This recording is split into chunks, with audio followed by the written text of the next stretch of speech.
solicitamos a la doctora María de Lourdes, ¿verdad? Para que inicie su presentación. Va a exponer la ponencia titulada Ser maestra laica desde la práctica protestante. Permítame leer su currículum. María de Lourdes Jacobo Albarrán es psicóloga, profesora de tiempo completo de la FES Iztacalaca, del UNAM, doctora en Ciencias Sociales, ha realizado investigaciones sobre migración, minorías sociales y prácticas religiosas, autora de artículos y del libro titulado Subjetividad y Migración, que está próximo a ser publicado. Adelante, doctora. Buenas tardes. ¿Sí se escucha bien? Sí. Ok. Voy a empezar leyendo un párrafo textual de Carlos Monsiváis, que dice así: al protestantismo mexicano lo nacionaliza, si el verbo tiene algún sentido en materia religiosa, el número de víctimas o desde otra perspectiva de mártires. La historia de las persecuciones es atroz y es impresionante el número de templos quemados o lapidados, así como el número de comunidades hostigadas en grados que incluyen con frecuencia el linchamiento. El número de pastores y feligreses asesinados o abandonados, muy mal heridos, esto ante la indiferencia de la sociedad y el Estado. Bueno, este trabajo es una introducción a una historia olvidada, que es la historia de los protestantes en materia educativa, y que por razones históricas y de coyuntura, ellos promulgaron en el siglo XIX la laicidad, la democracia y pues el reconocimiento a los héroes patrios. Me voy a ahorrar toda la historia del protestantismo, su llegada a América Latina, para empezar a hablar de cuando llegan a México los protestantes, porque pues es una historia bastante larga.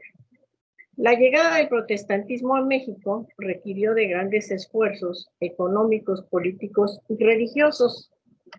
Este proyecto cuestionó inicialmente las diferentes denominaciones que se enfrentaban a un país eminentemente católico, coyuntura que favoreció la participación emergente de las mujeres, quienes a pesar de estar bajo el dominio patriarcal, encontraron la manera de reivindicarse como sujetos creativos y activos.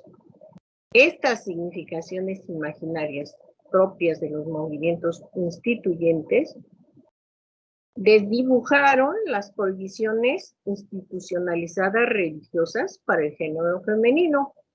Surgen entonces figuras de mujeres destacadas, nacionales y extranjeras, mujeres religiosas obviamente, que se organizan de manera colectiva a través de las sociedades femeniles, que aunque seguían dependiendo de la iglesia y de los pastores, supieron aprovechar su momento histórico para desplegar sus capacidades creadoras. Fundaron iglesias, escuelas, orfanatos y participaron en proyectos sociales y de salud de gran relevancia, como las sociedades de temperancia que luchaban contra el alcoholismo. Además, participaron como maestras y misioneras. Ahora bien, en el siglo XIX y principios del XX, los protestantes llevan a cabo una evangelización que desborda sus objetivos religiosos para atender las necesidades sociales, a diferencia de hoy en día, que mayormente se encierran en sus templos y se acercan a la derecha conservadora. Esta fe religiosa se establece y es tolerada hasta el siglo XIX, ya que durante la colonia era prácticamente inexistente. La herejía luterana en la Nueva España fue perseguida con obsesión por el Santo Oficio. Una disputa en el terreno de lo sagrado como un fuerte carácter político y económico. En ese sentido, Pierre Bastian analiza al menos dos aspectos de los que estaban sostenido el celo católico. Por un lado, se trataba de negar el cambio religioso ocurrido en Europa, y por otro representaba la resistencia española ante el crecimiento económico y político de las potencias protestantes y burguesas en Europa. El Tribunal del Santo Oficio pretendía defender a las colonias contra estas ideas traídas con el inevitable intercambio comercial. En el siglo XIX estuvo marcado por una serie de eventos coyunturales que favorecieron la introducción y propagación de las ideas religiosas protestantes. Contribuyeron para tal efecto la consolidación y expansión del capitalismo en los Estados Unidos, el papel del clero como opositor al naciente Estado Nacional y la inclinación de algunos liberales por los principios protestantes, como el laicismo. Incluso se dice que Juárez simpatizaba con el protestantismo porque deseaba para los indígenas una religión más inclinada a la mesura. En tanto, la Iglesia Católica arremetía contra los protestantes, sembrando la incertidumbre y el temor. Para el clero, la tolerancia a las nuevas religiones solo podía traer males como los acaecidos en Europa durante la ruptura luterana. Los sacerdotes temían la adopción de esta religión porque traería la desobediencia civil. Los mexicanos rechazarían pues la autoridad religiosa y en consecuencia pues se atentaría contra la naciente unidad nacional y probablemente contra pues la riqueza del clero católico. La tolerancia religiosa dispensada a los inmigrantes que llegaban a México acarrearía la difusión de esta religión, que eventualmente se convertiría en una amenaza política y cultural. El protestantismo siempre fue perseguido. Otro de los argumentos en contra fue la teoría de la conspiración, la cual siempre estuvo presente y no sin razón. El temor a la invasión norteamericana se pensaba que podría ser a través de la penetración religiosa. Además, el haberse consolidado la identidad nacional alrededor de los íconos religiosos del cristianismo católico, la emergencia de una nueva doctrina que desconocía estos íconos sagrados equivalía no solo a un atentado contra la fe, sino contra la identidad nacional también. La tolerancia religiosa, más que una apertura en el terreno de lo sagrado, representaba para los liberales del siglo XIX una propuesta que equilibrara el campo de fuerzas contra uno de sus principales enemigos, el clero. Los liberales deseaban conducir el destino de la nación por los caminos de las ideas ilustradas, como una nación adelantada. Para ello deberían promover un México con libertad de conciencia, alejado de la superstición. Se necesitaba entonces un claro control de la educación, que hasta entonces había estado en manos del clero. Sus ideales se orientaban hacia una educación obligatoria, gratuita y laica. En ese sentido, el carácter de modernidad que tenía el protestantismo representaba una religión pues más coherente con su doctrina. Las leyes de reforma restringieron transitoriamente el poder del clero, como lo sabemos. La administración de hospitales y cementerios pasaron en algún momento al dominio civil, asentando un duro golpe al catolicismo, que culminó con el establecimiento de la tolerancia religiosa, aprobada como ley el 4 de diciembre de 1860.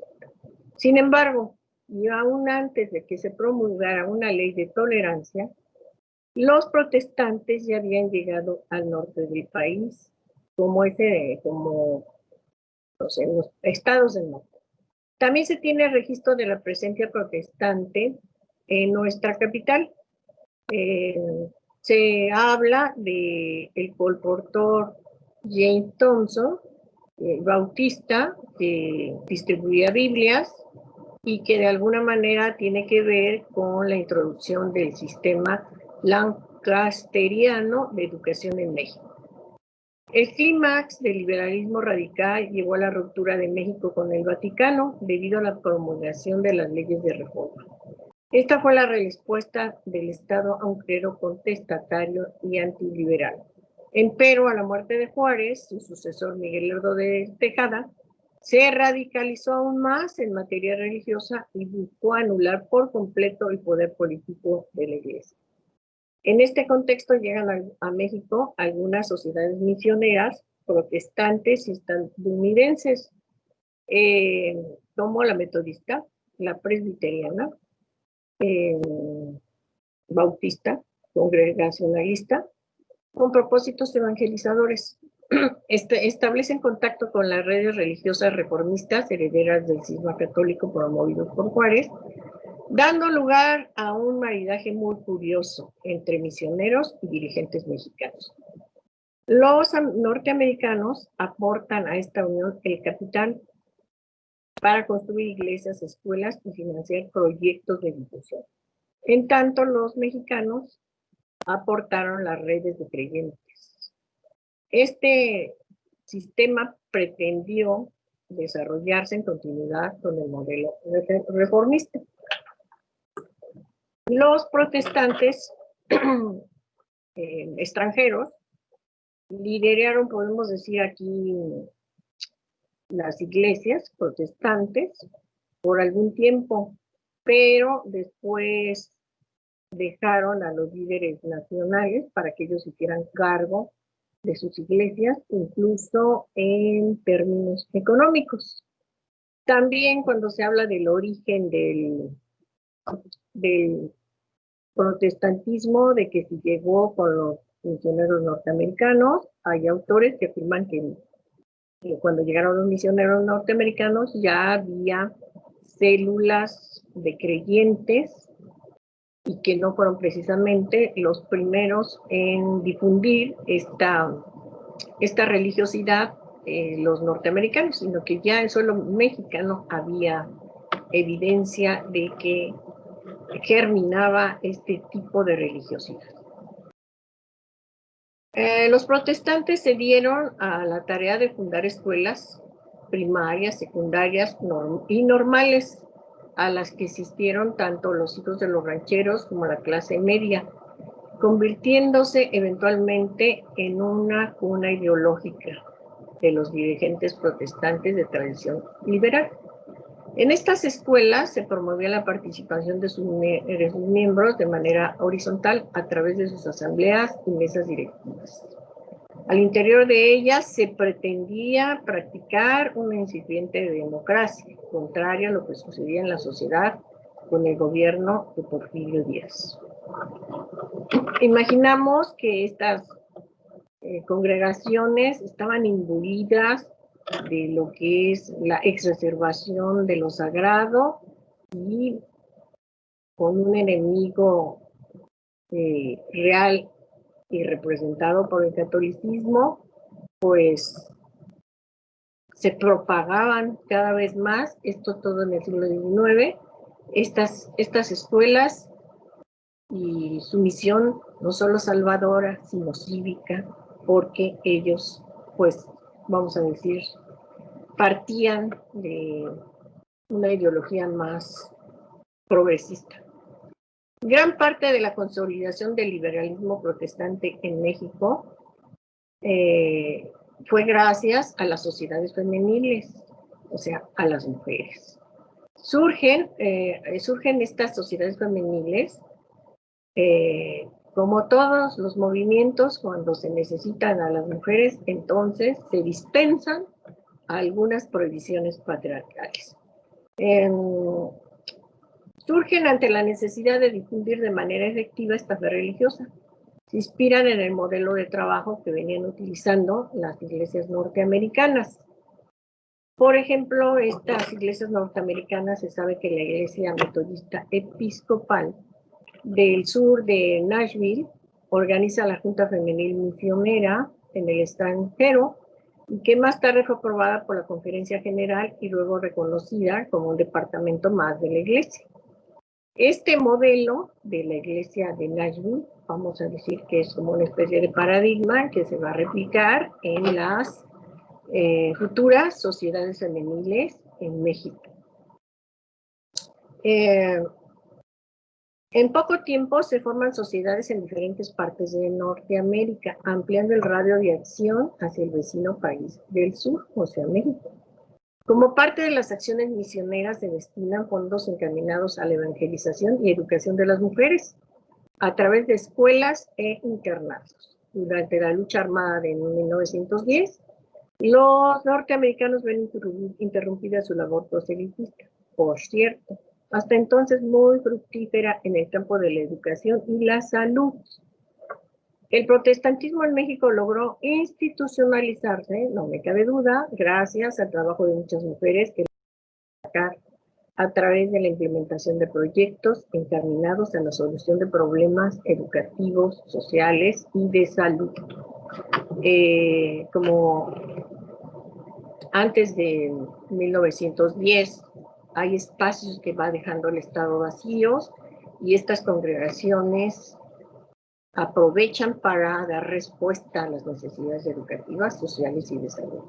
Hay cosas muy interesantes al respecto, que sería muy largo explicar aquí, pero por ahí hay un médico que estuvo en Guanajuato y que aplicó métodos que hoy serían pues muy modernos, ¿no? Como el vegetarianismo, la purificación de la sangre a través de una alimentación sana, equilibrada, en fin, muchas cosas que hicieron los protestantes, sobre todo en el siglo XIX, que considero que es el siglo, mitad del siglo XIX y principios del XX, que es el siglo que más lustre, en el que más lustre tuvieron los protestantes.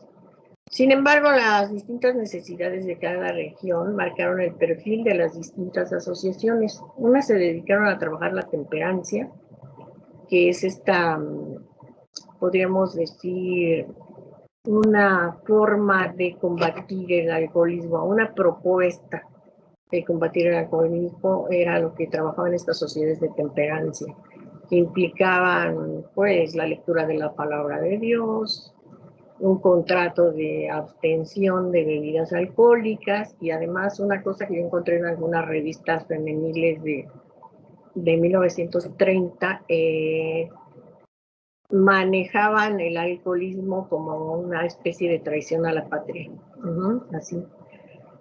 Otras sociedades femeniles destacaron más en educación y unas más en salud e higiene. Según los datos históricos, las primeras sociedades de mujeres surgieron por los años de 1887-88 en el estado de Coahuila, bajo la dirección y presencia de Adela Peña Treviño y Juana Gallegos de Álvarez. Más tarde se organizaron sociedades femeniles en varios estados de la República. Su plan de trabajo se circunscribía a un solo objetivo. 5 minutos, maestra, por favor. ¡Qué barbaridad! Aquí el tiempo se va súper rápido. Pero, bueno, entonces voy a saltarme varias hojas y les comento. Como esta fe religiosa requiere como un eje vertebral la lectura, el análisis, interpretación de la Biblia, pues requerían creyentes que supieran leer y escribir. Entonces, ellas al fundar las normales, ahí también fomentan que sus fieles aprendan a leer y escribir y que las maestras se vuelvan, que haya maestras egresadas de sus normales, para que a su vez nutran a sus normales y enseñen en sus iglesias. Entonces, estas maestras están imbuidas de todo este ambiente liberal que les permite predicar el evangelio, pero con una posición opuesta al catolicismo, que sería que sea laica, se haya separación del Estado, y se dice, bueno, en lo que yo investigué, que en las escuelas protestantes no se enseñaba religión, se enseñaba pues los conocimientos seculares, pero no se enseñaba religión. Tuvieron muchísimo éxito, por ejemplo, Yo les traigo unos ejemplos. En Pachuca llegaron a tener 1,000 alumnos en una de sus escuelas cuando pues el municipio contaba con 30,000 habitantes. Por ejemplo, en Saltillo, en Monterrey, en Michoacán. Sin embargo, para salirnos de este romanticismo idealizado, no todos andaban en ese mismo sentir. Tenemos algunos pueblos de Guadalajara que no practicaban el laicismo, que incluso llegaron algunos líderes revolucionarios y no los mencionan. E incluso dicen que, bueno, los que se fueron a la revolución y eran protestantes es porque no habían entendido el espíritu de lo que era ser evangélico, pues de alguna manera desaprobando la participación de algunos evangélicos que fueron a la revolución. Y bueno, esto todo es un material que poco se conoce y que además en las historias de las normales mexicanas pues está completamente borrado. Y pues ya para no acabarme mi tiempo, pues aquí le dejaré. Muchas gracias. Agradezco a la doctora por su presentación. Y alguien tiene por ahí encendido el micrófono. No. Bueno, agradecemos a la doctora la presentación de su ponencia, muy interesante, y pasamos con el último ponente.